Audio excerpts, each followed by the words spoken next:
Bismillahirrahmanirrahim. Assalamualaikum warahmatullahi wabarakatuh. Yang terhormat Ibu Dr. Andi Hudia MPD dan Ibu Dr. Randa Sri Kandi Firman MKes selaku dosen mata kuliah belajar dan pembelajaran serta teman-teman yang kami banggakan. Pada kesempatan kali ini kami akan memaparkan materi mengenai pembelajaran yang berpijak pada teori kognitif dan teori konstruktivisme. Untuk itu, perkenalkan, saya sendiri Nurwulan sebagai moderator dan pemateri, dan rekan saya Dita Amanda sebagai pemateri. Baik, langsung saja kita masuk di materi yang pertama, yaitu teori kognitif. Definisi teori kognitif. Teori belajar kognitif adalah teori belajar yang berpusat dan berfokus pada proses belajar yang memasukkan cara berpikir dengan kompleks dalam sistemnya. Secara etimologi, kognitif berasal dari kata kognisten, yakni kognisi, yang berarti penyusunan, perolehan, dan pemakaian pengetahuan. Dalam skema berikutnya, arti kognitif menjadi terkait dengan bidang psikologi manusia yang memiliki konsep pembahasan masalah, perhatian, pemahaman, keputusan, pemrosesan data, problem solving, analisis, imajinasi, berpikir, dan prediksi.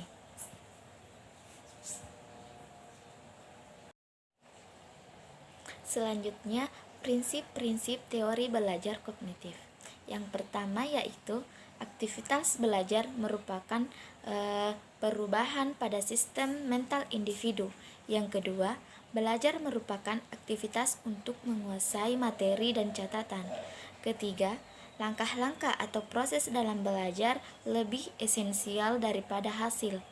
Yang keempat, sudut pandang atau persepsi adalah perangkat yang paling berperan dalam tindakan seseorang. Yang kelima, materi pembelajaran yang dikategorikan menjadi bentuk yang lebih kecil dan dipisahkan akan menghasilkan esensi pengetahuan. Yang keenam, belajar merupakan aktivitas privat yang meliputi pengumpulan data, menghafal, memahami data, dan faktor mental lainnya. Yang ketujuh, kegiatan belajar adalah rangkaian berpikir dengan kompleks. Yang kedelapan, dalam rangkaian belajar sebaiknya tersusun berdasarkan dari urutan yang paling simpel hingga paling rumit atau kompleks.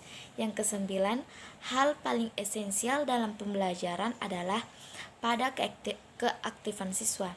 Yang ke-10, variasi latar belakang siswa harus dipahami karena akan sangat mempengaruhi untuk menentukan langkah selanjutnya. Baik, berikutnya latar belakang dan tujuan belajar kognitif. Latar belakang teori belajar kognitif. Teori ini lahir karena adanya rasa belum puas dari para ahli pendidikan dengan teori-teori sebelumnya, dan juga karena adanya sistematis dan melahirkan gagasan teori kognitif. Hal di atas sudah dijelaskan oleh Winkel pada tahun 1996. Belajar adalah sebuah kegiatan akal mental yang berkomunikasi aktif dengan dunia nyata dan menghasilkan transformasi pada perilaku, kesadaran, nilai, dan keterampilan. Selanjutnya, tujuan dari teori belajar kognitif. Yang pertama, teori ini bisa menciptakan siswa yang mempunyai kapabilitas dalam menentukan solusi dan masalah yang ada. Yang kedua, siswa dibimbing untuk bisa mencapai potensi terbaik dalam dirinya dan untuk bisa aktif dalam belajar terutama pada faktor psikologi. Yang ketiga, kurikulum dibuat dengan tujuan agar siswa bisa mengkonstruksi pengetahuan dalam belajar. Yang keempat, konstruksi pengetahuan siswa. Guru diharap bisa menjadi seorang pembimbing, fasilitator, dan mediator yang cakap. Ada beberapa tokoh dalam teori belajar kognitif.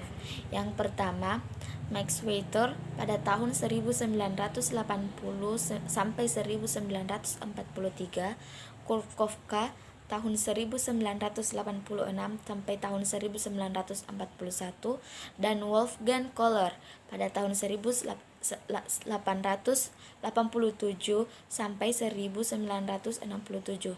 Yang kedua, Kurt Lewin pada tahun 1990 sampai 1947. Yang ketiga, Jean Piaget. Yang keempat, David Ausubel. Yang kelima, Jerome Bruegger. Yang keenam, Albert Bandura. Dan yang terakhir, Robert Gagny pada tahun 1977. Selanjutnya, kelebihan dan kekurangan teori belajar kognitif.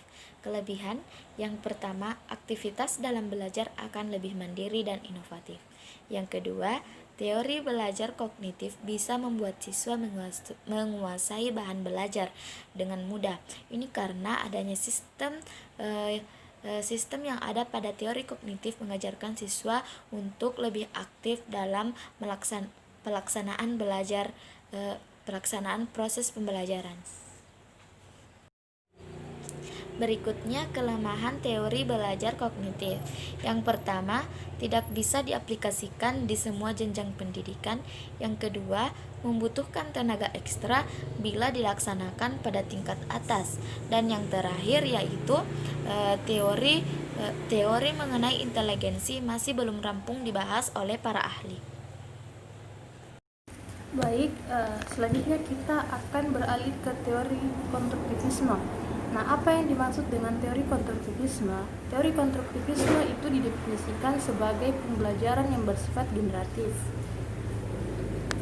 yaitu tindakan menciptakan sesuatu makna dari apa yang dipelajari. Teori ini menekankan perkembangan konsep dan pengertian yang mendalam, pengetahuan sebagai konstruksi aktif yang dibuat oleh siswa itu sendiri. Setelah mengetahui definisi dari teori konstruktivisme, maka selanjutnya kita akan membahas tentang unsur-unsur, ciri pembelajaran, dan prinsip-prinsip dari teori konstruktivisme. Yang pertama yaitu unsur-unsur teori konstruktivisme, yang terdiri dari 5, yaitu yang pertama, memperhatikan dan memanfaatkan pengetahuan awal siswa. Yang kedua, pengalaman belajar yang autentik dan bermakna.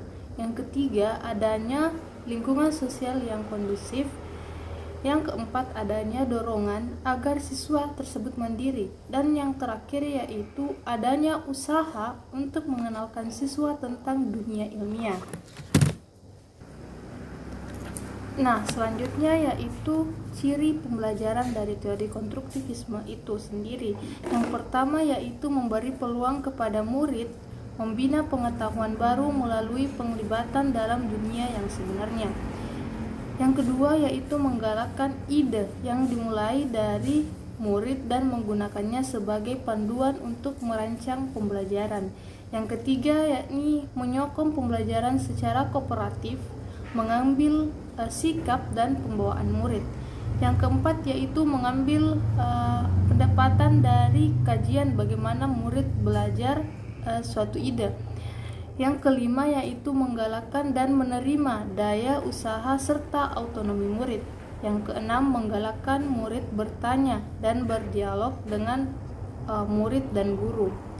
Yang keenam yaitu menganggap pembelajaran sebagai suatu proses yang sama pentingnya dengan hasil dari pembelajaran tersebut. Yang ketujuh yaitu menggalakkan proses inquiry murid melalui kajian dan eksperimen-eksperimen. Selanjutnya yaitu prinsip-prinsip teori konstruktivisme. Yang pertama, pengetahuan dibangun oleh siswa itu sendiri. Yang kedua, pengetahuan tidak dapat dipindahkan dari guru ke murid kecuali hanya dengan keaktifan murid itu sendiri untuk menalar. Selanjutnya yaitu tokoh-tokoh konstruktivisme, yaitu Driver and Bell, Descartes, Vygotsky, Whitley, J. Piaget, and Henry. Dari ketujuh tokoh-tokoh ini memiliki peranan penting dalam berkembangnya teori konstruktivisme ini sendiri. Nah, selanjutnya yaitu kelebihan dan kekurangan dari teori konstruktivisme.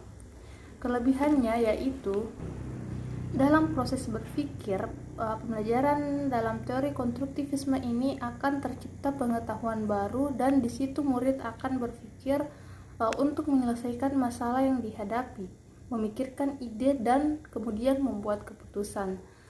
Sedangkan dalam faham, dalam proses pembelajaran ini maka murid akan terlibat langsung untuk menciptakan pengetahuan baru, maka dari itu mereka akan lebih paham tentang apa yang diperoleh dan dapat mengaplikasikannya dalam setiap situasi. Selanjutnya dalam ingatan, murid yang terlibat langsung secara aktif maka mereka akan lebih mengingat semua konsep yang mereka dapat. Selanjutnya dalam kemahiran sosial. Nah, kemahiran sosial ini akan diperoleh apabila ada interaksi antara rekan dan guru dalam menciptakan pengetahuan baru. Nah, itulah tadi 4 kelebihan dari teori konstruktivisme. Sedangkan untuk kelemahan atau kekurangan teori konstruktivisme ini sendiri yaitu dalam proses pembelajarannya kita dapat melihat yaitu apakah peran guru sudah mendukung untuk proses pembelajaran ini sendiri. Nah, itulah yang dapat saya sampaikan. Kurang dan lebihnya mohon dimaafkan, saya kembalikan ke moderator. Baik, itulah hasil pemaparan dari materi kami. Lebih dan kurangnya mohon dimaafkan. Wassalamualaikum warahmatullahi wabarakatuh. Thank you for watching.